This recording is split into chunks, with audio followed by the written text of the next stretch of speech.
I've got the golden ticket, an exclusive backstage pass to Donna Summer's concert tour. But is it her last dance? Last dance? This is only the beginning.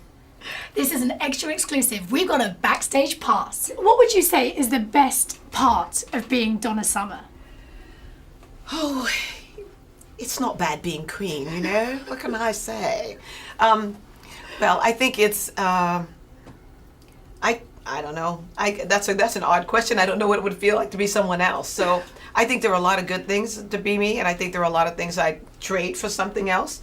But I don't know any other person to be but me. So I think it feels good to be myself. And I don't know what the best thing is. It's all good, I guess. Now, there is only one Donna Summer. There's only ever going to be one Donna Summer. But is there anybody that you see coming up, along the way now that you think, oh, reminds me of myself, or, it's going to happen? Really, I don't really. I mean, I see people take things that they saw me do and take it to another level. Yeah. And I can see my influence on certain people. But they morph it into something that's their own. And, I think that's what every generation does. We learn from the generation before us, and then we morph it into something that we can use, and then it goes on, and then we pass it on to the next generation, and it just goes forward that way. For, young R&B stars today, your advice for, say, Rihanna, what would your advice be for Rihanna? I love Rihanna, by the way. I am a big Rihanna fan. I love her stuff. I think that she is on the right path. I think that she's doing great things, and I think she's adorable. Rihanna, just go for it, girl. You got good people around you. Obviously, you're making good choices. I love your direction.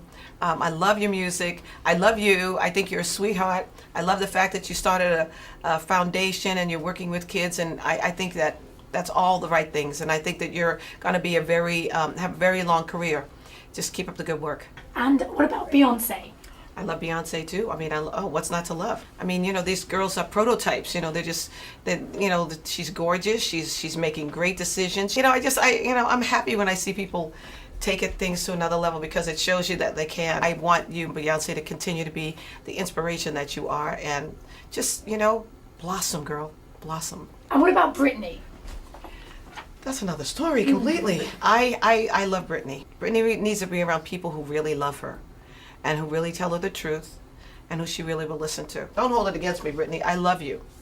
And I'm talking as a mom. So Donna, tell me about being on tour now. How is it different to being on tour in the 70s and the 80s? Well, I don't think being on tour is that much different. I think there's more technology than there has ever been before. I think that people have more access to more things, so they're more savvy. And even you go in some small towns, and the kids, they're very hip. They're walking around with their pants half off their booties, and you're like, how do they know that stuff? But the internet and all that technology makes everything very connected. So we were talking about, in the show, you've got as many new hits as you have old ones. Uh-huh. So what's it like for the fans? What's it like to see the fans loving your new stuff? Oh, it's great. It's an incredible honor to let them to see them jumping around to new songs and happy and euphoric. It makes me feel really good. I needed some new songs. I was ready. Just getting through the tour and all that, it's been an experience, because I haven't gone on tour for a while. I mean, I've been touring off and on over the years, but this is a little bit more intense, and just to keep the ball rolling and get in there and really do it. This is almost a 2-hour show, so I've not done that in a long time. Where did you get that energy from to do a 2-hour show? Lots of vitamin B12, lots of thank God, get me through the show tonight, healthy, okay.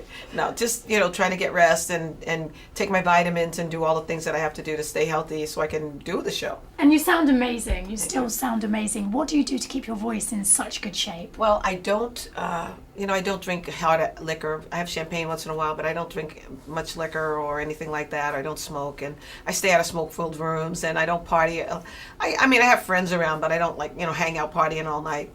I am a bit of a night owl, so that's the bad thing for me. But I take care of it.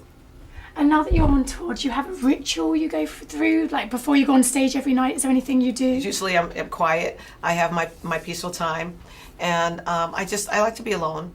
And I like to just, get my makeup on and kind of think through the show and think of what I'm going to do, what I'm going to say, and then go on and do it. Through your career, you've had such an amazing career. What would you say has been the hardest part of your life? Well, I think, when you're not working, when you're not doing what you're meant to do, I think there's a certain amount of discipline that you have to have in your own life that keeps you grounded. Because I think the temperament of a person that does this on stage all the time, you probably know it a little bit, is when you're not working, you feel sort of like you don't have a purpose. And then when you're working, you feel like the world is yours. But then as soon as you're not working, it feels, after about a week or so, it's like, okay, well, you start getting restless.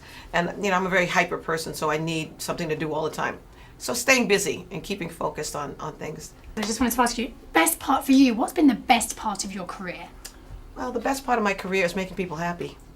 I think that's the best part. And I think that when you're a young kid and you dream of being on stage and all of a sudden you're there doing your dream, I don't think that's it. That's nirvana. So I realized that in the course of my life that it's not the big things. It's finding lots of little things that keep you moving forward. And I think being nice and blessing other people is a really good part of my life. And so I think that will be a big part of my future.